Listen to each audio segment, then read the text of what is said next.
In a recent article for Newsweek, Gordon Chang writes China's hypersonic missile is testing the bounds of the Outer Space Treaty. He goes on to write China's hypersonic glide vehicle did not carry a live nuke, so it did not run afoul of the treaty. But Beijing's intent to violate the pact is clear. Hypersonic glide vehicles are designed, after all, to deliver nuclear weapons. And joining us now is Gordon Chang, author of The Coming Collapse of China and the Great U.S.-China Tech War. Gordon, great to see you. Great to have you on set. Oh, well, this is terrific, Tracy. So thank you so much. Absolutely. It's our pleasure. Let's talk a little bit more about that article that you wrote. I want to talk more about that treaty and the purpose of it.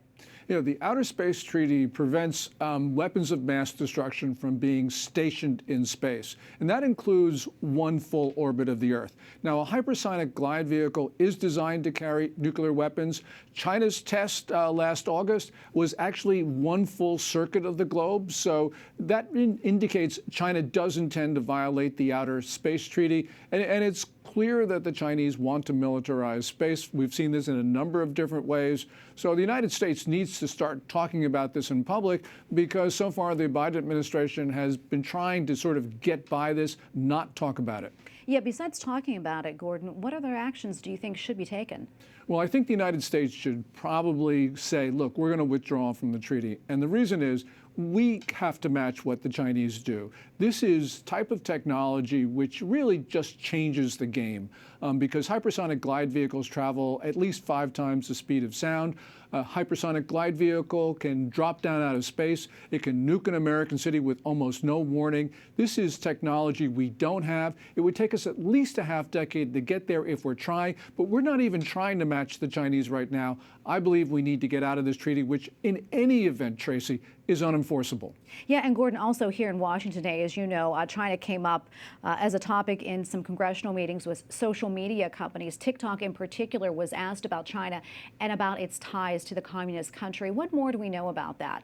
Well, Tik Tok is owned by ByteDance, which is nominally private, but we also know that in China's top-down system, no company can violate a direct demand from the Communist Party. Also, there's something that 2017 national intelligence law requires every Chinese entity to spy if demanded. We know that China has been fooling around with the algorithm of TikTok that curates videos. In other words, the algorithm that determines what our kids see. And China's been using that for malicious purposes. And also, let's talk a little bit more about the security threat that could pose. Well, just to give you an example, Radio Free Asia reports that an intelligence unit of the People's Liberation Army actually based themselves in the now-closed Houston consulate, and from there they identified Americans likely to participate in violent protests, and then the Chinese military sent them videos via TikTok on how to riot. That's actually an act of war. So we see how China has been able to curate TikTok videos to get Americans to do what they want. That's called boosting the signal. Yeah, and also speaking of security concerns, I understand the FCC voted today that China Telecom could no longer operate in the U.S. due to national security concerns. I'd like to get your reaction and talk to us a little bit more about that. Well, that's a great thing. I mean, we need to make sure that China is not involved in our distribution of telecom, because, first of all, we can't do the same thing in China. So this is, first of all, just an issue of reciprocity. But going back to China's system, China can use this to surreptitiously take data from Americans, and we just need to stop that. So I'm glad the FCC voted this way. There have been a number of decisions that the FCC has taken recently to sort of protect the U.S. We need to go even further.